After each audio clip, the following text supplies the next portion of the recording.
आपने 7 habits of highly effective people, जो पुस्तक आपने शायद पढ़ा होगा, स्टीफन कॉवी जो सबसे बड़े माने जाने वाले मैनेजमेंट गुरु थे, उन्होंने ये पुस्तक लिखा है। Considered to be the most famous management book ever written. New York Times के बेस्ट सेलर में 60 हफ्ते तक ये टॉप पे थी, और आज शायद 90% बी स्कूल्स में, जहां एमबीए की डिग्रीज मिलती हैं यूरोप अमेरिका के साथ, सब स्कूल्स में ये पुस्तक पढ़ाई जाती है। और फॉर्च्यून 500 कंपनीज के शायद ही कोई एग्जीक्यूटिव्स बचे होंगे जिन्होंने इस पुस्तक का कोई कोर्स ना किया हो, कोई क्रैश कोर्स, 1 हफ्ते का, 2 हफ्ते का, 5 हफ्ते का कोर्स ना किया हो। इस पुस्तक उन्होंने लिखा, बहुत समझने वाली ये बात है, ध्यान से सुनना। उन्होंने अपने जीवन में ये पुस्तक लिखने से पहले 3000 सक्सेसफुल लोगों का संपर्क किया, जो सिर्फ धन कमाने में या व्यवसाय बढ़ाने में सफल नहीं, बड़े व्यवसाय के साथ जीवन के सभी रोल में सफल थे। हस्बैंड या वाइफ, ब्रदर या सिस्टर, नेबर या रिलेटिव, फ्रेंड, डॉटर या सन, सभी जो रोल हमें जीवन में सभी को करना है, वो सभी रोल में ये लोग सफलता उन्होंने पाई थी। ऐसे 3000 से ज्यादा लोग को वे मिले, और मिलने के बाद शांति से 3 साल तक सोच, मतलब विचार किए, और फिर ये पुस्तक लिखिए, the 7 habits of highly effective people. मतलब अति असरकारक व्यक्तित्व धराने वाले व्यक्तियों के जीवन में ये 7 आदतें मैंने कॉमन देखी। मैं सभी का वर्णन नहीं करना चाहूंगा, लेकिन सिर्फ आपको नाम देता हूं। प्रथम आदत थी प्रोएक्टिव, जो सफलता के लिए बहुत जरूरी है। हम लोग एक्टिव तो हैं, प्रोएक्टिविटी मतलब प्रतिकूल परिस्थिति में सानुकूल प्रतिभाव। प्रतिकूल परिस्थिति में सानुकूल प्रतिभाव। आपके घर में आपके मन के मुताबिक बात नहीं बनी, फिर भी आप सबको साथ देना चाहते हो।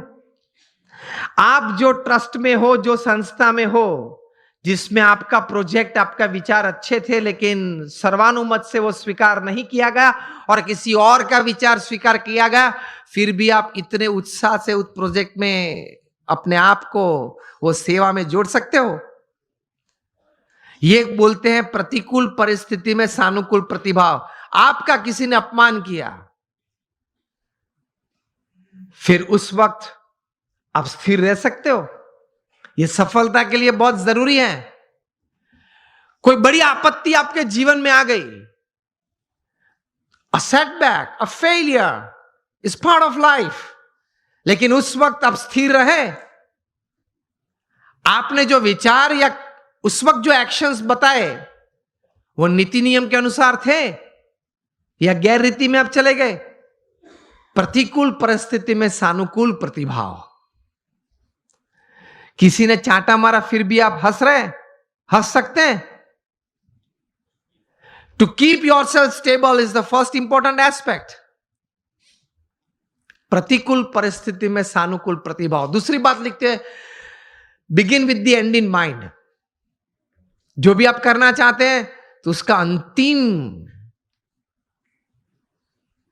परिणाम आप क्या चाहते हैं, वो आप अभी से सोच लें, और अंतिम नतीजा शायद क्या भी आ सकता है, वो भी आप तैयार कर लें। तीसरी बात लिखिए, putting first things first, priority. चौथी बात लिखिए, थिंक विन विन। आप भी जीते, मैं भी जीतूं। आप भी पैसा कमाए, मैं भी कमाऊं।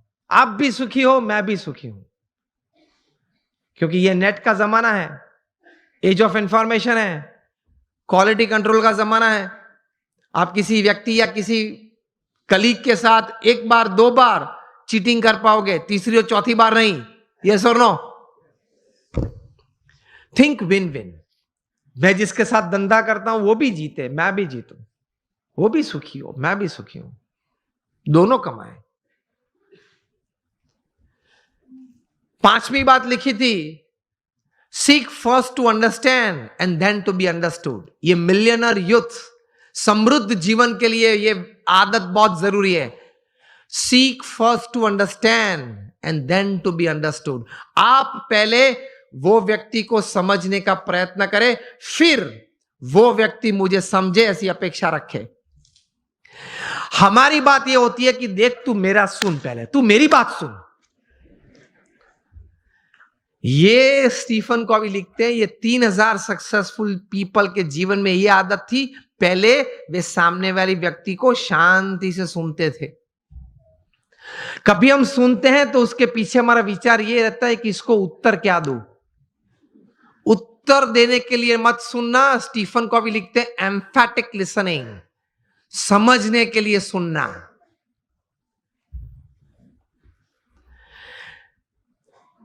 पांच आदतें हुई। 6 लिखते हैं सिनर्जी। एनर्जी तो हम सब समझते हैं, मतलब आगे ऐसा लगता है। सिनर्जी मतलब 2 या 2 से ज्यादा व्यक्ति जब साथ में आते हैं, कुछ काम करने का निर्णय लेते हैं, काम करना शुरू करते हैं, मतभेद हो जाते हैं, कभी मनभेद भी हो जाते हैं, फिर भी साथ रहने का निश्चय करते हैं, साथ रहते हैं और चर्चा करते हैं, कॉमन मिनिमम प्रोग्राम डिसाइड करते हैं, कॉमन मिनिमम प्रोग्राम के लिए अपनी एनर्जी रिसोर्सेज अंदर डालते हैं, एक परिणाम पैदा करते हैं और परिणाम का आनंद लेते हैं। उसी आनंद में दूसरा काम करने का तैयार करते हैं, उसको सिनर्जी बोलते हैं।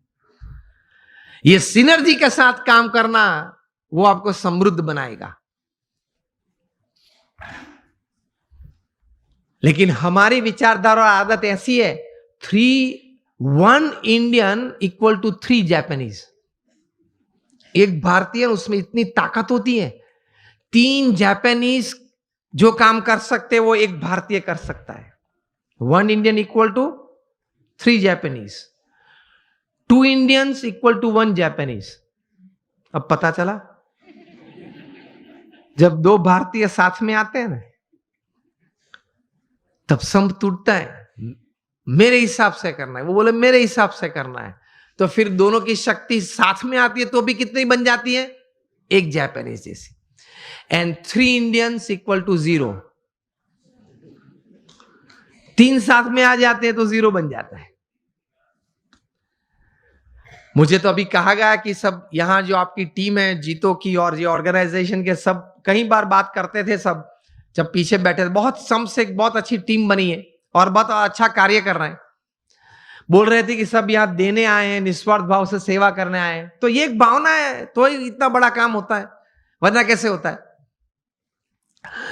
और 7th हैबिट लिखते हैं शार्पन योर सॉ। मतलब आपको अगर if you want to cut a tree by a saw तो you have to sharpen it. तो your saw, your physical saw, you have to keep exercises, mental saw, you have to keep good reading and thinking good. Your emotional saw, that is you have to have the right type of feelings, and your spiritual saw. इसमें Stephen Covey लिखते हैं कि connect with your creator through prayers every day.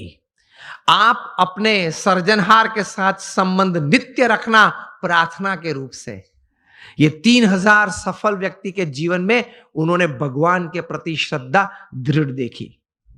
ये सफलता का बहुत बड़ा कारण है, क्योंकि जीवन में ऐसे प्रसंग बनेंगे जब आपके मोबाइल में 500 नंबर होंगे, किसको फोन करूं वो प्रश्न आ जाएगा। और ऐसे प्रसंग बनेंगे सिवियर फेलियर के, जो लाइट हम देखते हैं, इलेक्ट्रिसिटी देखते हैं, थॉमस अल्वा एडिसन ने दी। एक बार सुबह में बड़ी आग लग गई और पूरी एडिसन फैक्ट्रीज जल गई। एडिसन को किसी ने बताया, वे चले सुबह में, देखा कि it was a heap of ashes. छोटे बच्चे को साथ में लेके गए थे और बच्चे को बताया कि go and call your mother. क्यों? She might not have seen such a big heap of ash in her life. कितने स्थिर थे। और एडिसन की पत्नी जब आई, तब वो पत्नी तो एकदम जमीन पे गिर पड़ी कि हमारी फैक्ट्री की पूरी जल गई है फैक्ट्री। एडिसन ने अपनी पत्नी का हाथ पकड़ा और उसको स्टेबल किया, और एडिसन बोले ऊपर देख के, thank God all my mistakes have burned up, I am coming back at 10, I will start again. और ये इलेक्ट्रिसिटी और ये लाइट हमको दी। उन्होंने बोला कि भगवान आपका आभार, मेरी सब गलतियां जल गई। वो गलतियां नहीं थी, जब तक वे अस्तित्व में थी तब तक वे रिकॉर्ड्स थे, डेटा था। You got my point? जब तक वो पेपर्स थे, जब तक फैक्ट्री जल नहीं गई थी, लेबोरेटरी थी, तब तक वो सब क्या था? रिकॉर्ड्स और डेटा था। एक बार जल गई, यहां अभिगम बदल दिया, गलतियां थी, जल गई, I will start afresh. He did it and he give this. ये कहां से इतना बल आता है इस परिस्थिति में?